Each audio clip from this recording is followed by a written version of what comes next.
Good evening, ladies and gentlemen. Thanks for joining us today on the third quarter fiscal 23 earnings call for Tracxn Technologies Limited. On behalf of IFL Institutional Equities, I'd like to thank the management of Tracxn for giving us the opportunity to host this earnings call. Today, we have with us Neha Singh, co-founder, chairperson, and managing director; Abhishek Goyal, co-founder, vice chairman, and executive director; and Prashant Chandra, chief financial officer, with us. With that, I'll hand it over to Neha and Abhishek to give their opening remarks, and we will then open it up for Q&A. Please use the raise hand option to ask the question, or you can also submit your questions in the Q&A box at the bottom of your screen. Thanks, and with that, over to you, Neha. Thanks a lot, Rishi. Welcome, everyone. Thanks so much for joining us today for our second earnings call for the third quarter and the 9 months which ended on December 31st, 2022. We are very excited to present our results. In terms of the format, we would like to run through a short presentation and share some key highlights for the period. I will also give some commentary along, which will be helpful in the overall understanding. And we will follow that up with a Q&A session. Hope you are able to see the slide deck. Request you to go through the standard disclaimer for this presentation.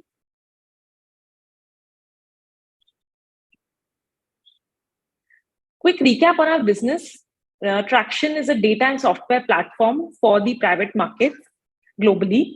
If you look at the public market, it has created multiple large companies, many of which are highly cash-rich, profitable companies. As private markets are becoming large and important, it will also create platforms like these, and we are building a global platform in this space. Our customers include venture capital funds, private equity fund, investment banks, as well as M&A teams and innovation teams in large Fortune 500 corporations.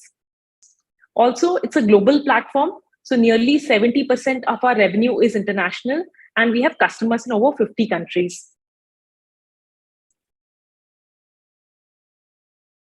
I would like to first summarize, start by summarizing the financial performance for Q3 of the current financial year. Just to note, in our first analyst call, on the bottom line side, we had used adjusted EBITDA and PAT. One feedback which we had received post our call was that the investors did not want to exclude the non-cash expenses like the ESOP charge, as these are ongoing cost of doing business. And more broadly speaking, they expected us to move to the raw bottom line numbers of EBITDA and PAT over time. Right? So we have incorporated this from the second earning call itself, which is from this one onwards. So in this deck, we will be talking about EBITDA and PAT. Just to note, this is no new information because we had already given these numbers as well as the components earlier. So only thing which has changed is that in the narrative and the charts, when we talk about this, we'll be referring to the EBITDA and PAT numbers. A big thanks to also some of our investors for this feedback, and we would request it to please keep it coming. To set the context, we have one business, one legal entity. So you'll not see terms like standalone or consolidated. All the numbers that I'll talk about is for the business overall. The revenue from operations for Q3FY23 was 20.3 crores, which is a 23% year-on-year increase. Total income was 21 crores, which is a 25% year-on-year increase. This is the annualized run rate of 84 crores. Coming to profitability, EBITDA was 0.8 crores. Just to add, this EBITDA includes all the non-cash expense like the ESOP charge as well. PAT for the same period was 1.4 crores. Just to note, the PAT that you will see in the financials is 6.2 crores because this also includes an extraordinary item of 4.8 crores reimbursement of the IPO expense to the company. So this was expensed in the previous quarters and reimbursed to the company in the last quarter. So the PAT and the EBITDA numbers that you will see in this as well as the subsequent slide is only adjusted for this IPO reimbursement. Moving on, the EBITDA margin was 3.9% and the PAT margin was 7.1%. The other interesting aspect is that the business also generates free cash flow, which has been increasing. In the first 9 months of FY23, the business generated positive free cash flow of 7.8 crores, which is an increase of 149% on a year-on-year basis. Cash and cash equivalent stood at 55.4 crores, which is an increase of 27% on a year-on-year basis, or on increase of 11.7 crores in absolute terms on a year-on-year basis. So in this quarter, we saw continued revenue growth, investments in growth initiatives, and continued increase in free cash flow as well as cash and cash equivalents. To summarize the YTD numbers for all the financials for the first 9 months of the current financial year, the revenue from operations was 57.8 crores, which is a 25% increase on a year-on-year basis. Total income was 60.1 crores, which is a 27% increase on a year-on-year basis. In terms of profitability, EBITDA was 1.9 crores for the same period. PAT was 4.1 crores for the first 9 months. Again, the PAT that you will see in the financials is higher of about 8.6 crores because it includes IPO expense, which was previously expensed and reimbursed to the company in the last period. So the EBITDA and the PAT number that you'll see in this slide, as well as in the subsequent slides, have been adjusted only for this reimbursement. Just to note, this bottom line numbers that you see includes all the non-cash expenses as well. Moving on, the EBITDA margin was 3.2% and the PAT margin was 7.1%. In the subsequent slides, I'll be covering each of these metrics that we talked about in the summary slide in more detail, starting with revenue. Revenue from operations is essentially revenue from platform subscriptions. So 100% of our revenue is subscription-based. There is no services or one-time implementation component. So that's a fairly high-quality revenue. Also, please note that this is the accrued revenue. Right? So though we do prepaid billing and collections like most other financial data platforms that you might have used, we only recognize revenue for the time duration falling within the reporting period for which the services were made available. As discussed earlier, the revenue from operations for the first 9 months of FY23 was 57.8 crores, which is a 25% year-on-year increase. Total income was 60.1 crores, which is a 27% increase. Which is, I've also given the historical data for the last 3 financial year for reference here. Moving on, EBITDA for the first 9 months was 1.9 crores. If you exclude the non-cash ESOP expense, this was 5.7 crores. Okay? We are just giving it because we had given the split also earlier. This 1.9 crore EBITDA is an increment of 3.6 crores on a year-on-year basis. That is from a negative 1.7 crores to positive 1.9 crore. In terms of margin, the EBITDA margin for the first 9 months was 3.2%. This is an expansion of 7% on a year-on-year basis. So this continues to be an interesting aspect that you see in our business, which is the margin expansion that happens. On similar lines, PAT for the first 9 months was 4.1 crores. If you exclude the non-cash ESOP expense, this was 8 crores of PAT for the first 9 months. This 4.1 crore of PAT is an increment of 4.8 crore on a year-on-year basis. That is from a negative 0.7 crore to positive 4.1 crore. In terms of the margin, the PAT margin for the first 9 months was 7.1%. This is an expansion of 8.6% on a year-on-year basis.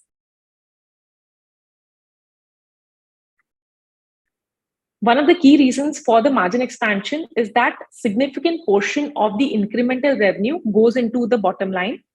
To be specific, if you look at revenue from operations for the first 9 months of this year and compared to the same period last year, we added incremental revenue of 11.5 crores, out of which 32% or 3.6 crore went into incremental EBITDA. Again, this is not one-off. Even if you look at the last 2 years, from FY20 to 21, 84% of the incremental revenue from operations went into increased EBITDA. From FY21 to 22, 77% of the incremental revenue from operations went into incremental EBITDA. So to summarize, since the cost to serve incremental customer is limited, a significant portion of the incremental revenue goes into bottom line. The exact percentage of this varies across the different periods, primarily based on the investments done across various growth initiatives during these periods.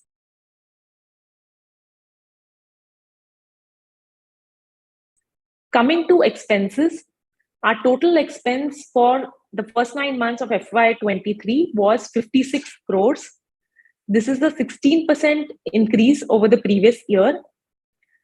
If you see, this is higher than what you had seen in the previous year, right? Because of some of the growth initiatives that were undertaken during this period. We believe that these will help us accelerate revenue growth in future by helping us expand our sales effort as well as penetration within certain customer segments. I will also cover these initiatives in detail in the subsequent slides. On the right-hand side of the slide, we have also given the breakup of the expense across the key components. The key components are the same as what you had seen previously. Just to summarize, first is that bulk of the expense is team cost. So for the same period, 88% of the total expense was team cost, which has been in the same range across the last 2 years as well. So in FY21 and 22, this was 88% and 89% respectively of the total expense. Also to note, all our team is in-house. There is no outsourced or contract workforce that we have. The second largest line item is cloud hosting, which accounted for 3.4% of the total expense. As we do a lot of data processing and analytics, so this is one significant cost head that we have. This is followed by rental expense. The other interesting aspect is that we do not have a large paid marketing expense line item because we do not have a large paid marketing spend, neither digital nor offline, which is typically required for customer acquisition. The reason for this is that because we are a data company, we produce a lot of content and hence are able to use it to get a lot of organic traffic. So we are able to acquire leads fairly efficiently, which is reflected in our expense breakup.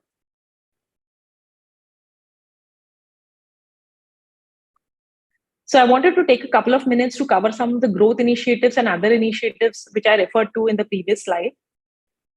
So one interesting initiative on the data side is that we are expanding financials and cap table data sets of private companies on platform. For instance, financial and cap tables is one of the data points that we have for private companies among many other data sets. And today we cover financials of private companies across over 15 countries and cap tables of companies in over 10 countries. These data sets are particularly in demand by certain customer segments like private equity and investment banking, among other segments. Just to give an illustration, an investor is looking to scan an upcoming space like a single specialty hospital chain or a T2C or an internet first brand in a particular country. Then in addition to seeing interesting companies and market landscape, they would also like to find out the ones which have, say, crossed 50 crore of revenue scale. So since we now generate sufficient cash flows, we have invested across this initiative where we basically increase the throughput across these data engines. We believe that this will help us accelerate revenue growth in future, particularly in customer segments like private equity and investment banking. Another interesting growth initiative is press mentions. We ideally want that whenever media, be it print or digital, is talking about data about private markets or startup landscape or innovation landscape, they should quote data from Tracxn. This gives us a lot of brand mentions in a very relevant and targeted customer segment. So for this, we have done multiple initiatives like launch reports with media, do data contributions. We have also signed up regular columns in some newspapers, etc. Right? So this has resulted in multifold increase in the press mentions that we got across various respected media outlets. And we believe that this goes a long way in building a brand as a data company. And also it helps our sales conversion and hence our revenue growth.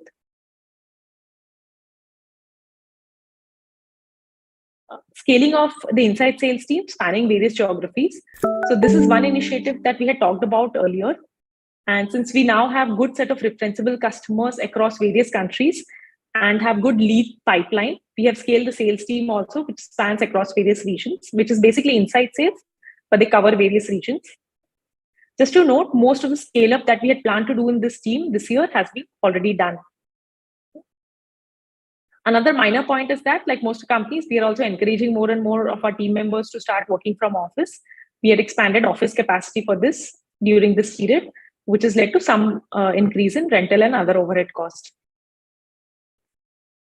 So to add, bulk of the increments which is needed for these initiatives, be it on the team size increase or the seat capacity increase or the rental increase, is already done. We have seen, the other thing is that we have also seen that these initiatives are typically followed by an optimization phase, either through process or people optimization or through automation. We believe that this should also contribute to increased revenue momentum in future. Also, we expect bulk portion of the incremental revenue to continue going back to the bottom line within the next 2 to 3 quarters. Moving on, interestingly, despite these investments in various growth and other initiatives, the company generated positive increasing free cash flow and also increased cash and cash equivalents, both on an year-on-year as well as on a sequential quarter-on-quarter basis.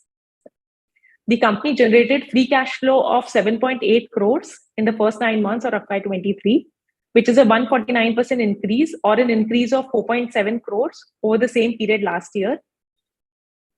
Cash and cash equivalents ended at 55.4 crores, which is an increase of 11.7 crores on a year-on-year basis. We've also added the data on the free cash flow in the last 3 years, and you can see that this has been consistently increasing across the last 2 years as well. In the subsequent 3 slides, we cover some of the other KPIs that we also track closely for our business. On the first slide, we cover the number of customer accounts, number of user accounts. So we closed December 22 at 1187 accounts and 3,391 users, both of which were 15% year-on-year increase. In terms of other KPIs, contract price or the invoicing amount for the first 9 months of FY23 was nearly 60 crores, which is a 20% increase over the same period last year. The last graph talks about the number of entities profiled, which is a proxy to the amount of data that we added on the platform. So today we track more than 2 million profiles, including private market companies, funds, etc., globally. In terms of some other interesting characteristics, so 68% of the revenue in the first 9 months of the current financial year was from outside India. If you look at it, this has been in the same range of about 70% across the last 3 financial years as well. These customers span over 50 countries. The top 5 countries within this show a similar spread to where you have the large corporates as well as private market investors. The top 5 countries for us by number of customer accounts are US, India, UK, Singapore, Germany.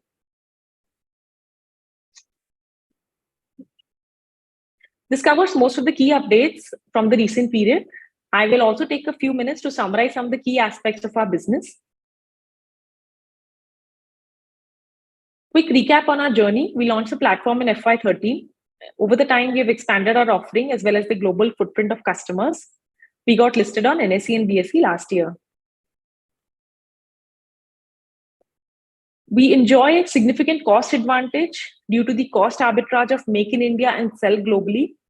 The cost advantage is primarily due to 3 key reasons. First, though we have global data and data on companies across countries, our entire data production and technology platform is built from India. Secondly, though we have customers in over 50 countries, our entire sales primarily happens from India over video calls like these. Thirdly, we don't spend much on paid marketing, both digital as well as offline, as a means to acquire customers. Because we are a data company, we are able to do a lot of content marketing to acquire customers organically.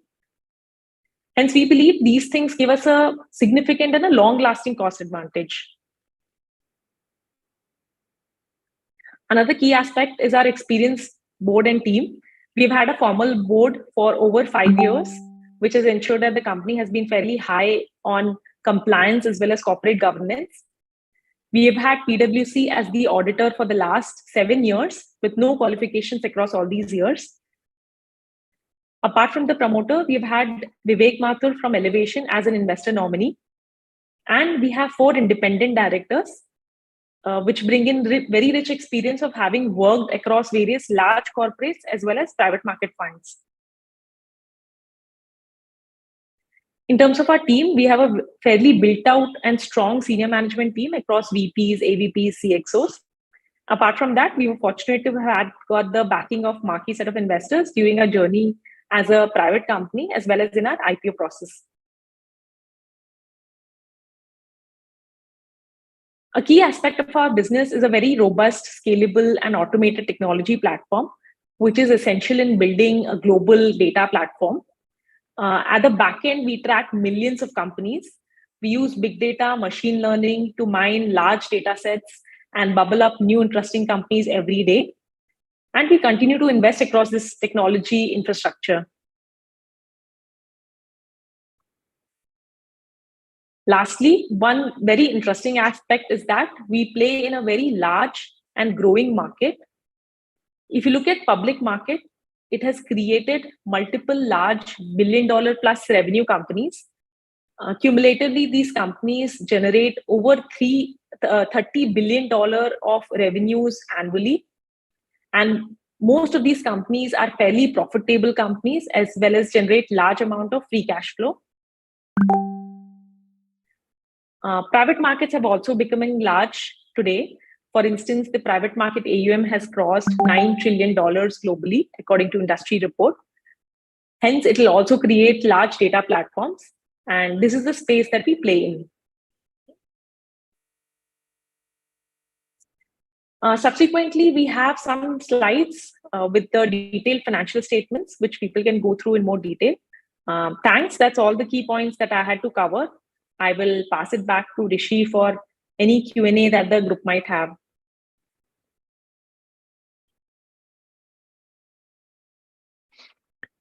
Yeah, thanks, Neha. Thanks for the presentation. I would like to now request the audience to please raise their hands in case they have any questions, or you can also put it in the Q&A box right at the bottom of your screen.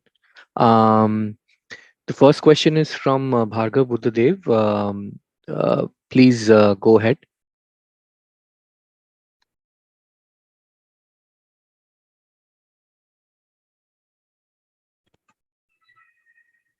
Hello? Yes, Bhargav. Can you hear me? Yeah.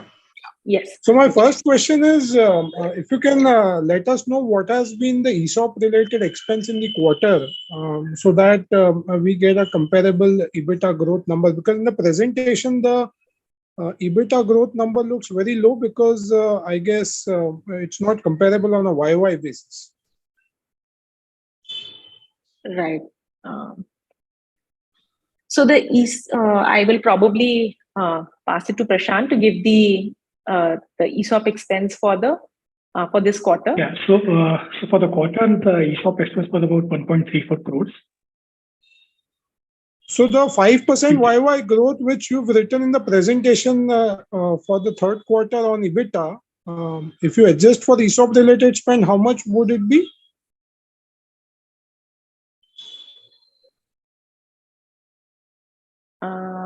Okay.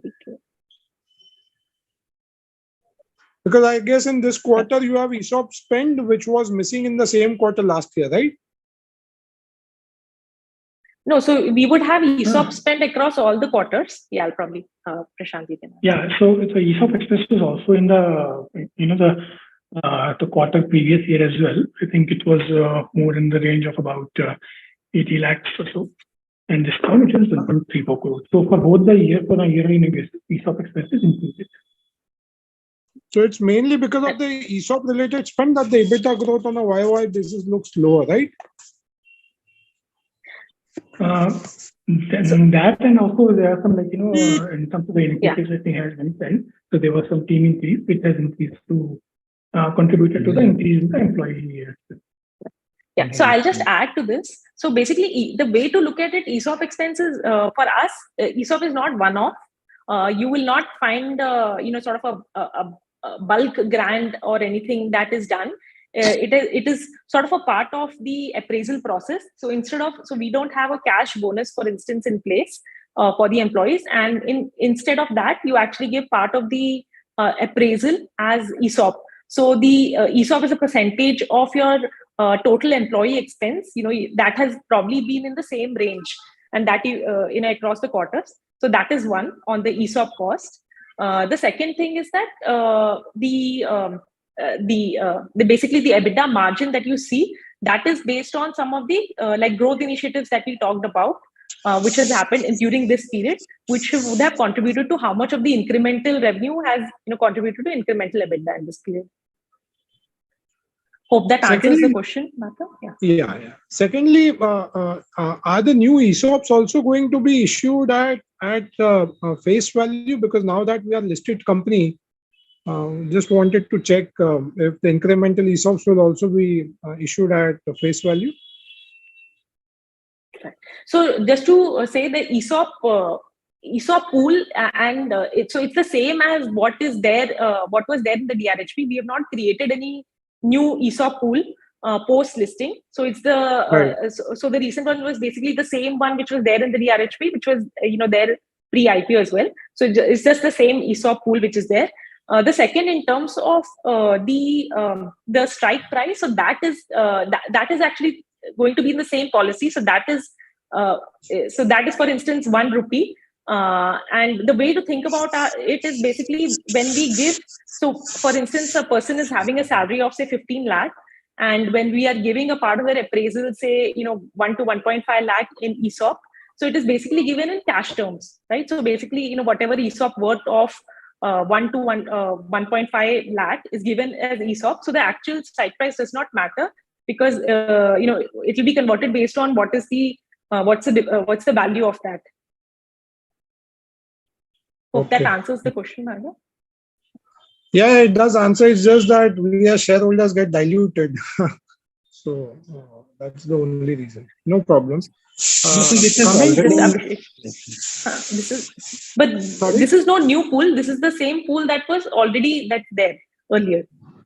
Yeah, but number of shares do increase, right? Once the ESOP gets vested. Yes. Yeah, so coming to your customer and user growth, it's been now at about 15% YOY during the quarter. This number looks a tad on the lower side, given that we were highlighting that it's a huge market opportunity. So why is the user count or the customer count growing at just about 15% on a YOY basis? Is it that we need to now spend on paid marketing, or how should we accelerate this growth number? Right. So coming to the customer growth, so if you look at it, the customer growth is 15%. But if you look at the correct, maybe to look at actually the revenue growth, so that has been, if you look at across the last 3 quarters, it has been like 23%, 28%, 23%. So that is probably the right thing to look at it, because the ASP has also been changing. If you look at the ASP has actually increased. So from the last financial year, the ASP was 6.5 lakh. If you look at the recent quarter, it's just 6.9 lakh. Right. So there's also growth which has happened in terms of the account size. Right. So I think the right thing to look at it is basically on the revenue growth, because the ASP has also been expanding in the same period. Right. That is one. A second thing on the customer acquisition. So I don't think we currently have need to move to paid marketing. Actually, there's a lot of top of the funnel that we are seeing in the existing channels that we are working on. Through a lot of content marketing, through a lot of public pages, or through a lot of other things that we are doing on the partnership front, etc. So we see a lot of sort of leads which is there, and that is also one of the reasons that we've also scaled the sales team, because we are seeing sufficient leads across different geographies, which we are actively working on. Okay, great. I'll come back in the queue, and all the very best.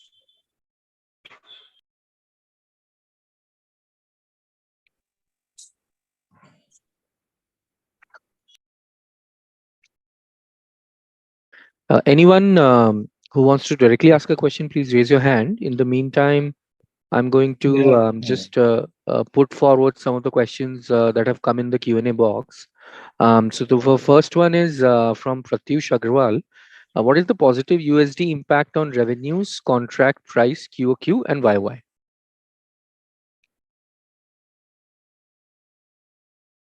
I believe this refers to the forex impact, right, on the revenue growth. So just to actually summarize, we haven't given the split of the revenue growth across forex or existing or new. Maybe we'll give that on a later time. But just to get a sense on how forex impacts our business. So one is that the forex does not, if the currency depreciates, or if the forex becomes more favorable, it is not that it is going to have impact on just one quarter for us, because the way we book the forex rate is based on the day that the customer was billed. So for instance, if I have a customer who's paying me annual upfront, and if I raise an invoice for them today, it will be booked on the exchange rate as on today, and we will accrue that revenue over the next 4 quarters based on the forex rate that existed today. That is one. So similarly, even in the current quarter, we would have some part of the revenue which we would have converted at forex rate, which would have existed 3 quarters back, for instance, right? So the impact of the so if, for instance, the rupee depreciates, we do get the benefit, but the benefit will not be just in this quarter. It will be, part of it will also flow into the subsequent quarters.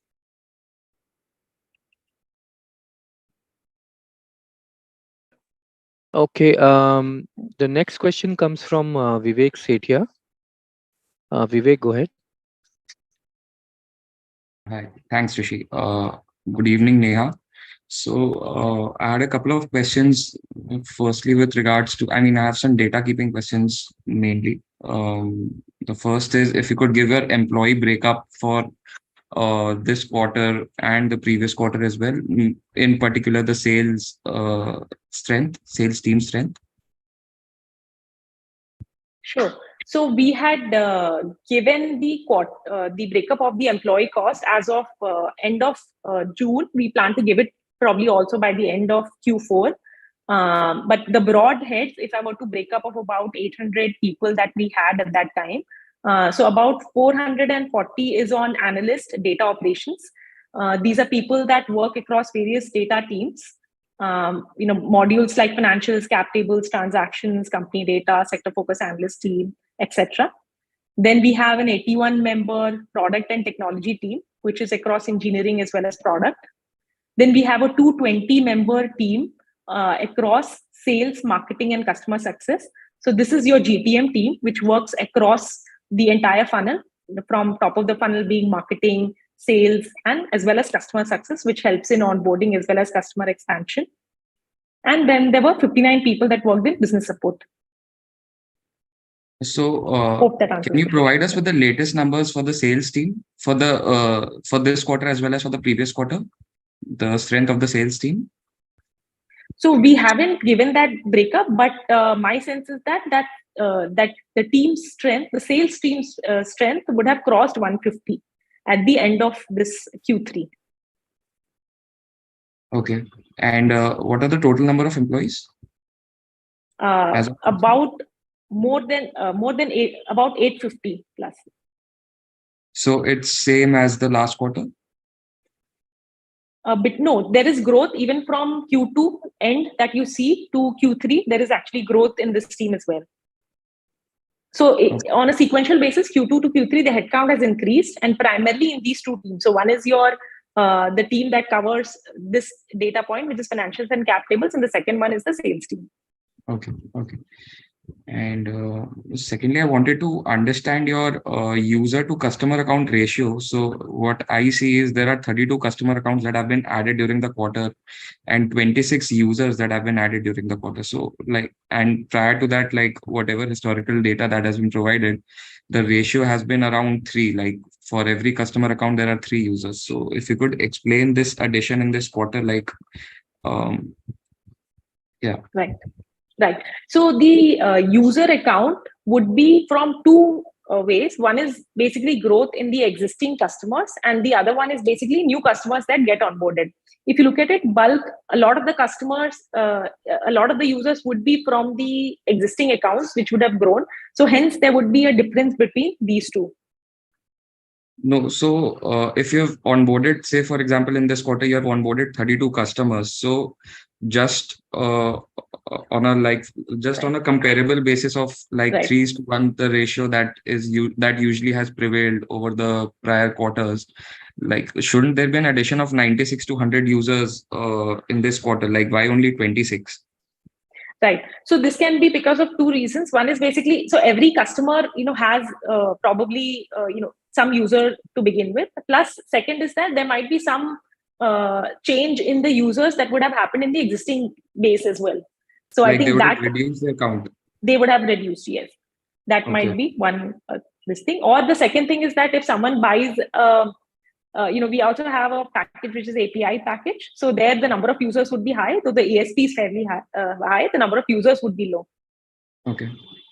And in this breakup that you've provided, like 68% of the total revenues come from international, like outside India. Could you more specifically give out some more details, like how many of these are coming from, say, the Americas region and others? Because the breakup that you had provided in your RHP and DRHP, according to that, if I see the realization from Americas and other international countries are far higher in comparison to that of India. So if you could provide that subset of international revenues, wherein how much is from Americas and how much is from other countries. Right.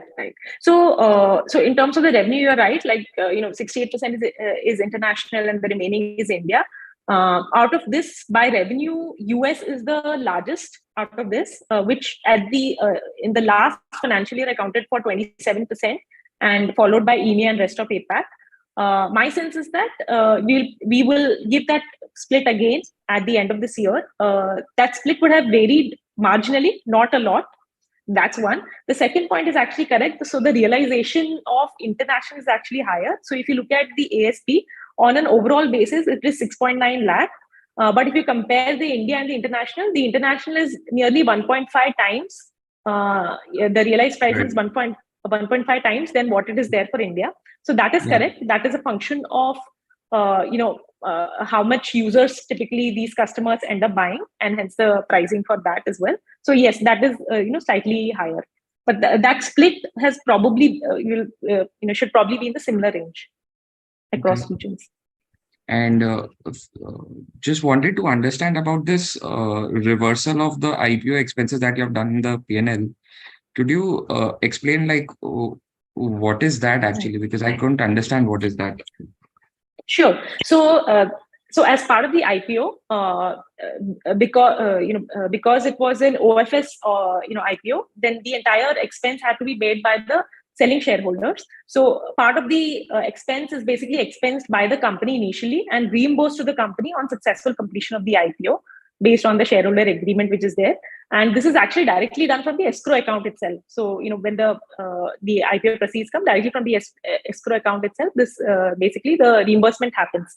So we like last quarter, we had anyways talked about, even the numbers that we had given last quarter was basically taking this into account because we were expecting the reversal to happen in the next few months. And that has happened in this period. So it is basically, you should look at the EBITDA and the PAT number net of that, because this is a one-off sort of expense and the reimbursement that has happened. Okay. And just one more thing on the operating leverage side of things, because I see that, excluding this reversal of IPO expenses, the incremental EBITDA margin has come down to 32%. So whereas it was 60 and 70% in the first 2 quarters of this year. So like, how do we see this going forward? Like, right. Yeah. Right. No. So that's an interesting question. And this is, I think, what is also interesting in our business, that, we should ideally expect that bulk of the incremental revenue should, continue going in the bottom line. There has been minor, so for instance, some of the growth initiatives that we have done, which we have talked about, which have led to some cost increment. That is why you saw this as 32%. And as also mentioned, that basically it should normalize in the next 1 to 2 quarters, and we can expect bulk of the incremental revenue, which is more than ideally 50%, to continue to go into the bottom line. Right? And just on that point, so despite sort of these initiatives that we have done, both on a sequential as well as on a year-on-year basis, the cash and cash equivalents have increased, and the free cash flow has sort of increased. Could you explain a bit more about those initiatives? Right. So these are the couple of the ones that I talked about. So one is basically investment in data. So for instance, from some of the customer segments like private equity and investment bank, one of the requests that we used to get is, requests for financials and cap tables. We think that investing in this will help us go more deeper into this customer segment, as well as increase our sales conversion in these customer segments. So this is sort of one initiative that we have done. So what that means is basically the number of the coverage of financials that we have across 15 countries, over 15 countries across these data points. We will increase that within this year. That's one. The second thing which we talked about in the last call, which is just a continuation, is the expansion of the sales team. And third were minor operational things. So for instance, like your rental increase and increase in some of the other expenses which has happened, which is sort of more operational also in nature. Just one more question I'll ask. So as you said that, you've expanded your sales team. Apart from just expanding the strength of your sales team, what are you planning to do, or what are you doing, to promote your business? Like, say, for example, if you see PitchBook has been doing sales and marketing expenses, whereas we see in our P&L the expense is negligible. The promotional expenses are negligible. So just wanted to understand, apart from, apart from increasing the sales strength, what else are we doing, to promote our platform? Right. No, so that is so we are doing actually a lot of things on the GTM front. So if you look at the life cycle of our company, we are in the 10th year. The first 5 to 6 years were disproportionate investment in technology, building the data platform, etc. Because that's the core IP of a data company. If you look at it in the last couple of years, more investment has gone, or more initiatives have been on the GTM front as well. Like, even if you look at in the team size increase, the expenses that have sort of increased, that are a lot in the GTM side as well. And we continue to be actually, do a lot of things on that front. Just to give an idea, on the top of the funnel, we have a very large sort of organic leads pipeline, which gives us a lot of organic leads every month and every day. We have over 1,000 plus press mentions which has been there. We have newsletters that we do. We have partnerships in some of the countries, right, for generating leads across corporate as well as private market investors across all these geographies. So that's one on the top of the funnel. The second thing is the sales conversion, which is where the sales team comes in, which is they basically do demos over video calls and close the account. So that's the second funnel. Plus, there's also work that is going on in the customer success team, right, which is basically helpful in onboarding and growing the accounts. So for instance, even if you look at the ASP, that has increased marginally. The number of accounts that we see, the large accounts, for instance, which are say more than 40 lakh, that has also increased. So there's a lot of work which is being done across all the parts of the funnel. Okay. Thank you, Neha. Thank you so much. Thank you. Next question is from Amit Chandra. Amit, please go ahead. Hi Neha, and thanks for the opportunity. So my question is on continuation with what Vivek was asking. So we have a fairly large sales team. If I see our revenues compared to that, we have a fairly large sales team, and we have done the investments over the last 3 years.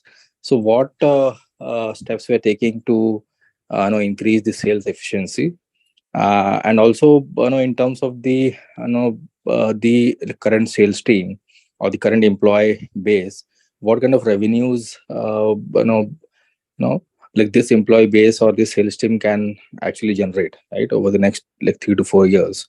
So that's a more long-term question. And also in terms of our inquiries to conversion ratio, how it has panned over the last maybe 1 year? Because I know like last year was a very good year in terms of like investments from the private equity side, but this year the investments have been very, very muted as compared to last year. So what impact we have seen based on the conversions, and also in terms of pricing, how we are different from the competition, maybe from a PitchBook or the other players were there.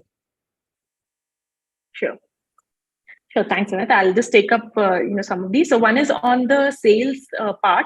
So on the sales, I think efficiency, this is something that we do sort of track very closely. I think right now a lot of work is also being done on just increasing the top of the funnel, which is just getting more leads to the team. So that is why you would typically have the sales team.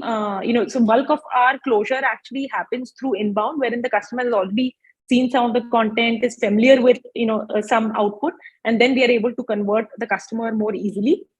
So a lot of the effort is also going on in both of these things, which is basically how do you continue to sort of increase the top of the funnel, as well as continue to maintain the conversion efficiency that you have seen in the sales team, right? So that is one on the sort of the sales part. The second is how large will we require. So currently, I think we have probably done most of the hiring that we require in the sales team for the next at least this calendar year. We don't foresee much more increase in capacity within this team. I think this team can sufficiently deliver the growth that we have planned. So that's one on the how large can it become. Coming to the second question, which is how has the funding winter impacted conversion?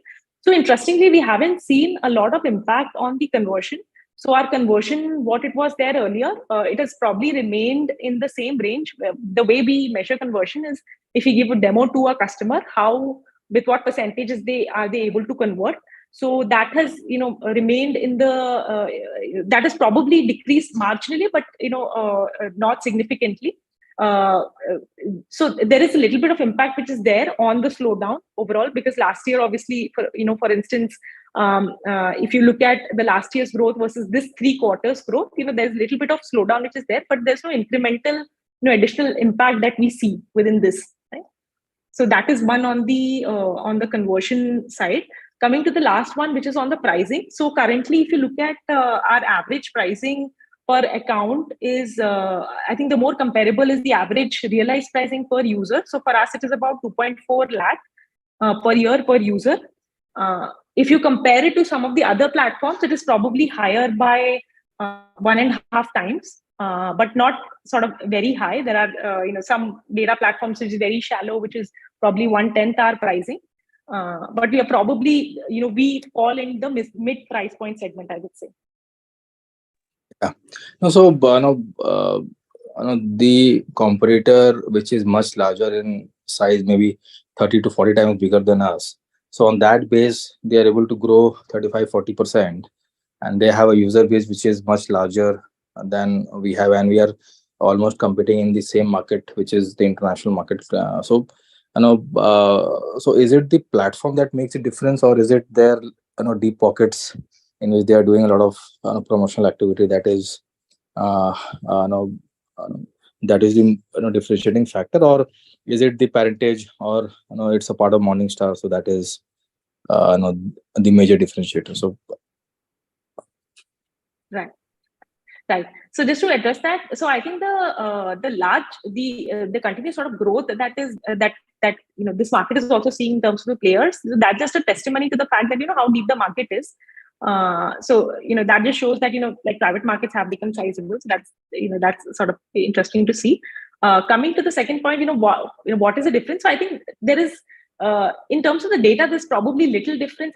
I mean, there's a little bit of head start that they have. Obviously people have because of some years, but I think the more impact, the more effort that we see is on the GTM front, which is how many customers actually have seen our content or know about us, or know about the data that we have across different industries, and as well as how is the conversion and how are we able to work with the customers for the ongoing expansion. I think there is lot more juice that we see in this front, and that is why, and that's the natural evolution also of a data company. Like, initially you have to sort of invest a lot in this, and subsequently, wherein you have sort of referenceable customers across all these geographies, you can then double down on your all the GTM initiatives, which is what we have been also doing. So I think I see that more of a difference in the GTM front, which is where we also spending a lot of effort in terms of the initiatives that we are doing. Okay, thank you, Neha, and all the best. Thanks, Amit. The next question is from Sameer Dosani. Yeah, am I audible? Yeah. Yeah, so my question was also regarding slide 11, the 32% incremental EBITDA was the revenue that we have added. So clearly this this is reverse of the trend that we have seen in the last few quarters because of the additional investments. So now that it is in the base, how should we think about this ratio going forward? Right. So I think this was more of I would say this was, if you look at, also the cost increase, this was little higher than what we would have seen on the normalized basis. And that's why we also talked about some of the other sort of initiatives we did. So on a more normalized, state, you can actually expect this to increase. The percentage of incremental revenue going into bottom line should increase. And that we should start expecting to see within the next 2 to 3 quarters. We expect that this will again come back to bulk of the revenue getting added to bottom line. Sure. That answers the question. Yeah. So majority of the initiatives are in the base now, is it? Yes. So if I were to say, like a majority of the increment that we had to do in terms of the headcount, etc., most of it is done. So. Sure. Okay. And if I look at your customer addition, it has, after being weak last quarter or last few, H1 has started increasing. So how should we understand, the market is easing in terms of adding new customers? How should we think about this now? So in terms of the, you mean to say like how does the how we seeing in the market, right? Yeah. What is the market outlook for how is it? Right. So in terms of the market, obviously, if you compare to 2021 level, there's a little bit of slowdown, which is there and which is also factored in the numbers. For instance, last year we grew at 45%. This year, if you look at the last 3 quarters, it has been close to 25%. So this is already something that we have factored in. Going forward, we don't see any incremental sort of impact. We actually see probably things getting better from what we are seeing in terms of the new customers, which we are working with, or the conversions that we are seeing, or thirdly, even in the expansion with the existing accounts that we are seeing. Right. So, for instance, a good indicator of this is, for instance, the ASP is actually increased during this period as well. So that's just a factor that you can actually grow within the existing accounts. So it's not that people are sort of cutting back a lot. So there is obviously a little bit of impact which is there, but this has already been factored in the last 3 quarters, and probably we see things to be like getting better. It can be because of 2 things. One is though if you look at the private market, though there's a little bit of slowdown, but the private market funds, if you look at it, they are sitting on an all-time high dry powder. Right. So though they might be a bit slow in deploying this year, they will probably end up deploying in the next 2 to 3 years. Right? So that is one on the private market side. And the second thing is that, we are a small percentage of the market, like a single-digit percentage of the market. So, we are also able to grow within that. Right. So I think based on that, we see, to be probably, staying the market to be staying the current or probably increasing. Understood. Thanks. And how has the churn rate changed in last few quarters? Is that increased? If you can provide some commentary around that, that would be helpful. Thanks. Sure. So in terms of the churn rate, we have given only the annual one, and we'll, we have given the annual one, which is about 74%, which is how many accounts by number which were due for renewal within this year in the annualized basis, and how much end up renewing. We haven't given the updated ones on a quarterly basis. We'll probably add some more matrices when we do the annual roundup. But my sense is that this is there might be some difference in it, but it may not have changed a lot. There might be some difference from last year to this year, but it may not have changed. So I don't have the exact number for this. Maybe we'll give these numbers when we do the annual roundup. Sure. And And just a bookkeeping question, 1.3 crore is the run rate we should expect from the ESOP expenses year on, or should we expect this increasing in the next few quarters? So the way you can look at the ESOP, that as a percentage of your total employee expense would probably remain in the same range. So if you look at it historically, it has remained between 7 to 8% or around that range. And you can expect it to remain in a similar range. So we don't plan to give, or we haven't historically given like a one-time lump sum kind of ESOP or anything. It's just a part of the salary. We don't give cash bonus, so part of it is actually given in this form. Sure. Okay. That's it from my side. Thanks. All the best.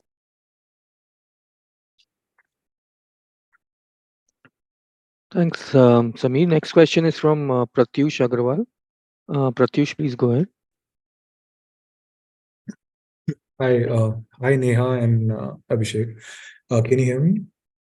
Yes, we can hear you well. Yeah. So Neha, just two questions. So one, I see this enterprise-wide access plan and unlimited API access plan on your website, right? Which are billed at 300,000 and 60,000. So how many users would we have who are taking these plans?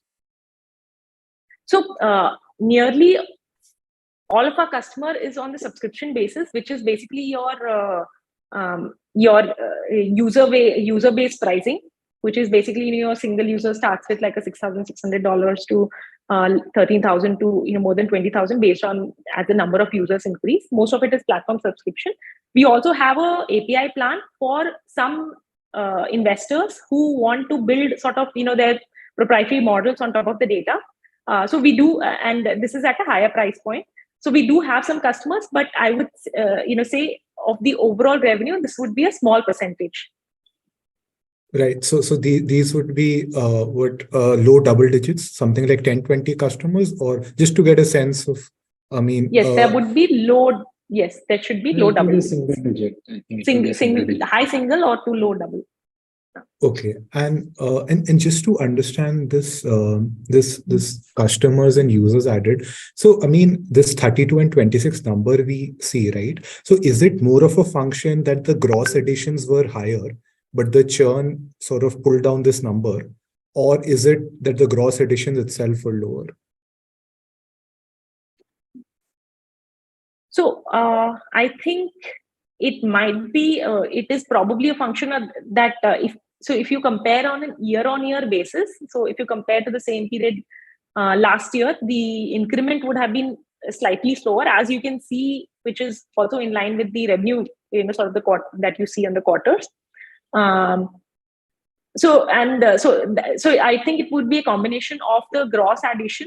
There would be a little bit of sort of a decrease within the existing, but I think that the number is sort of fairly sort of close in that sense.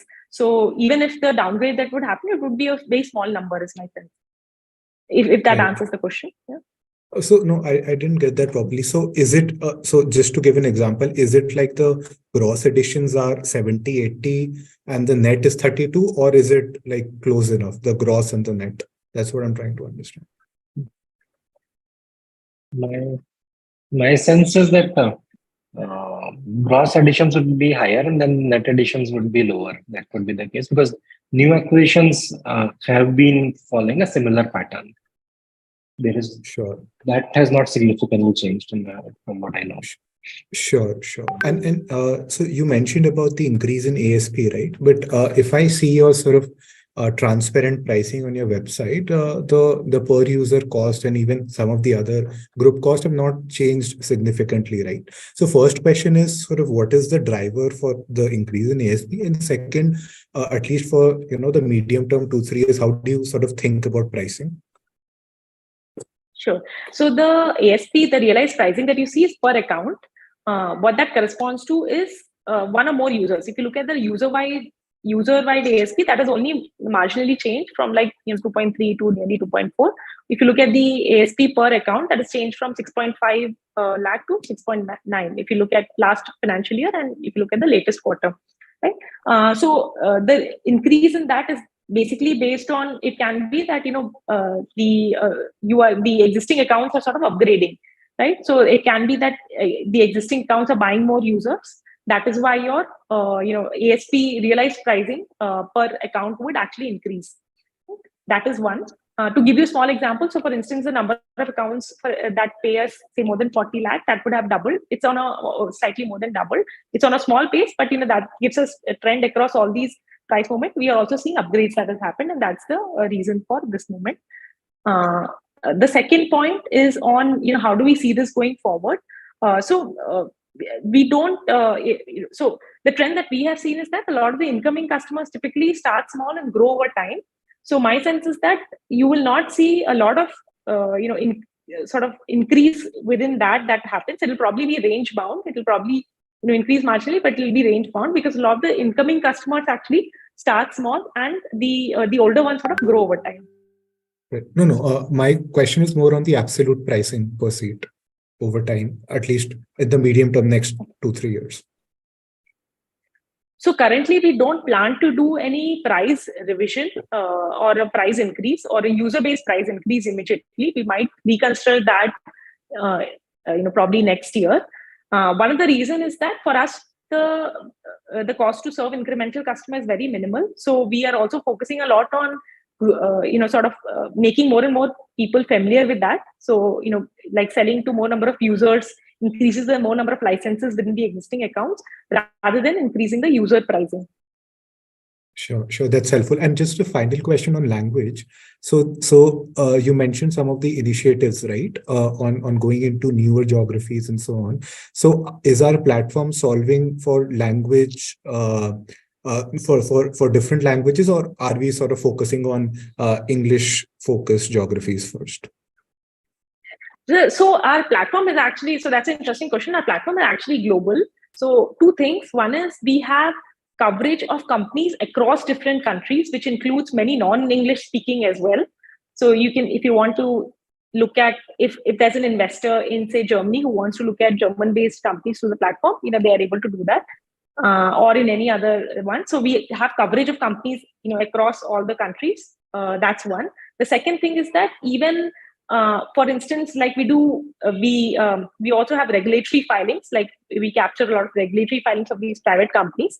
There also a lot of the filings are available in non-English speaking, non-English language, for instance, wherein we are able to do language translation, we are able to standardize this data, right? So I would say both on the data front as well as on the additional regulatory data front, we capture companies and data which is from non-English languages as well.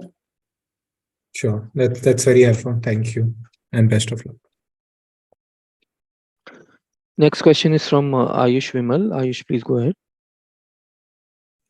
Yeah, thanks for taking my question. Hi, Neha. I just wanted to understand, qualitatively, what are the key reasons why, we are experiencing a 25% churn rate? What are the key reasons why probably customers drop out at the time of renewal?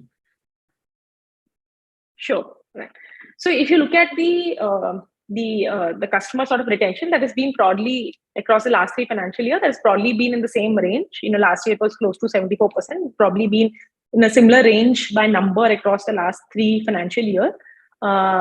Just a point to note, this is by number and this is not by revenue. We'll probably give the revenue, also later point in time. But this is just by number, how many customers basically, are there, and renewals, annual renewals is there, and how many renew in that year. There are a couple of reasons why this may happen. Why this is at this percentage. One is, to talk about the top 3 reasons. So one is there might be some peripheral customers that we might acquire, which for which it is not a continuous use case. For instance, if there is a corporate that we acquire, which is a smaller corporate who's doing M&A, for instance, within this year and may not have an active M&A team, for them, it may be like a 1-year kind of a use case, right? So that can be one user, because we do not do, because a lot of our conversions are actually inbound. We are also attracting these set of customer segments, right?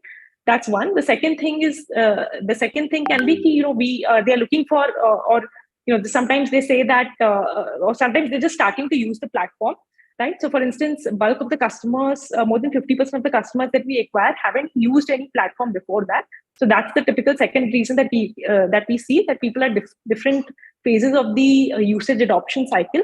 So some people have been able to figure out, some people, may not be able, are not able to sort of start using it after 1 or 2 quarters. That's the second. Third is small reason might be that, sometimes they're looking at coverage in a particular industry or a geography we may not have at that time. And, sometimes what we do is that we sort of also track them. And whenever in the next 2 to 3 quarters, when we have deeper coverage in that industry, we go back to that customers. Right. So these are the top 3 reasons. And interestingly, in our case, it's not that, we are also able to acquire a lot of customers that we lose because the data is sort of fairly unique. And whenever we have sort of better coverage or we have a better use case, we also go back to them.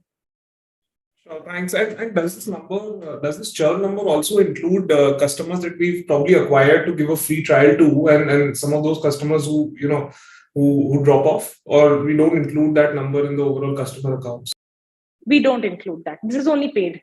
This is only people that would have had any sort of paid billing in any financial year. Got it. Another question that I had, the idea of asking this question is to really understand how truly global we are from a customer perspective. Do you have a sense, and I know you won't have an exact number, but do you have a sense of, the proportion within the 70% international revenue of clients who are, taking Tracxn solely to analyze opportunities outside India? Yeah, so that's a great question. So for us, bulk of the users that are situated in a particular geography are using it to find companies within that geography. Right. So because so there are 2 types of investors. So typically, even if you look at India, there are a lot of India dedicated investors. Plus, there is a few large global investors, maybe the large late stage funds which are investing across geographies. But most of the investors are actually, they raise funds for investment in the particular geography only by the mandate. Right. So most of the people that we work with, say in UK or in Germany or in US, are typically looking at local data only from the platform. So most of the customers that we would have are actually looking at data of the local company. And you can also see that spread on the data on our platform. Like even if you look at the spread of companies which is there on the platform is actually, across all these countries. And just one last question. The pace of customer accounts increase over the last 9 months has been fairly subdued. So you feel that, this is primarily because of the funding winter that's around, or do you think probably this can be taken as a sustainable rate going forward? So there is obviously a little bit of slowdown if you compare to last year and this year, but we think that obviously this can be more, and we are actively, that's why, working on all these initiatives that you see on the marketing front, on the conversion front, etc., that we continue to do, and we obviously think that this can become much faster. Sure, thanks. That's it. Thanks, Ayush. We'll probably take 1 or 2 more questions from the Q&A box that are pending. There are a lot more questions there, but what I would request people is to basically reach out to Neha, Abhishek and team, or to us, and we will ensure that some of those unanswered questions get responses. So we'll just take 1 or 2 from the Q&A box and request everyone to reach out after the call, given that we are running over time. So Neha and Abhishek, there is one question which has been asked by multiple people, and it's more basically to understand, the trajectory of revenue growth and EBITDA margins in the near term in FY24. How do they think about what we are, targeting, even if you don't intend to give a guidance, but otherwise just to understand, how that could potentially look like, and is it panning out the way in which you had anticipated it, say, even a couple of quarters ago? Sure, I'll take that question. So essentially, in terms of the EBITDA margin, we think that this business is a fairly high margin business, which you can see probably from the profile of any some of the large financial data platforms that exist, either for other like for the public markets or other data subscription platforms which exist.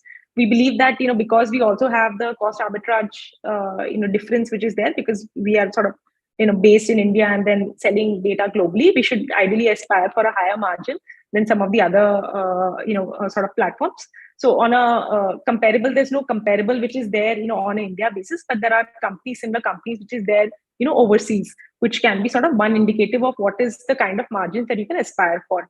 right? That's one on the margin side. The other thing for our business, the way to look at it, so to give a margin might be difficult, but the way to look at it is, how much, given the revenue trajectory, how much of the incremental revenue will continue to go into bottom line, right? So that we aspire that should be bulk of it. By bulk, I mean like more than 50% within the next 2 to 3 quarters.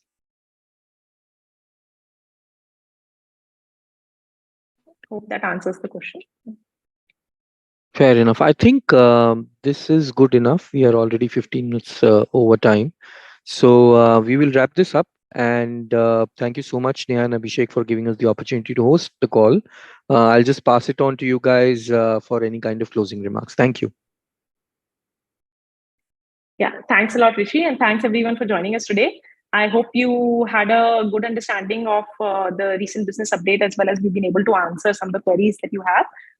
Please, if you have any follow-up questions, please do reach out to any of us. I'm at neha@tracxn.com, or you can reach out to Abhishek or Prashant, or you can write to our team at investor.relations@tracxn.com. Thanks again for joining us, and hope you have a good rest of the day. Thank you. Thank you, everyone.